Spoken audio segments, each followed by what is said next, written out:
गो mafia योजना को विफल करी गो व्यवसायी किंग पिन सह 4 जन को अटक रखी पुलिस जिम्मा देले बजरंग दल। ढेंकानाल जिला कामाख्यानगर थाना जंतारीबोल गाँ निकटरू 14 गोरु को उद्धार करने सह 4 जन गो माफिया को पुलिस जिम्मा देले बजरंग दल। जो 4 जन मध्य जड़े किंग पिन रही गो माफिया माने गोरु को भाया केन्दुझर दे पश्चिम बंग को चालन करुथिले। तेबे कामाख्यानगर बजरंग दलर एक स्वतंत्र टीम गो माफिया को गोड़ाई गोड़ाई धरिबा सह अटक रखी पुलिस जिम्मा देइछंती। दीर्घ दिन हेबा गो माफिया माने गो चालन रे सक्रिय रहिथिले।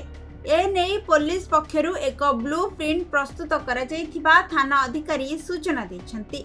सेपटे गो चालनकारी कार्यानुष्ठान नेबा को दाबी होइछि। आइथिली पटा बसे कोड बुझे बुली पड़ैथिली पटा किछो केतर व्यापार कलनी व्यापार मैं नहीं करि गया एके कोतलो व्यापार करथलो बुली ना या व्यापार कर यार देखो तमे जो गाई कोठु आनलो कोड नै थांतो मैं मोय आनी ने सब आनी छंदे हम और काहे के गुरु कहि चारटा गाई भाई जानी दिगली से जन व्यापारी आ 3000 ने गुरु मु किने मा आने मिछ कथा क्या कहि रात्रि गुरु आसिली जे आता गाई बांधली बांधिक बसी बसला पर आपण पिला आसी ना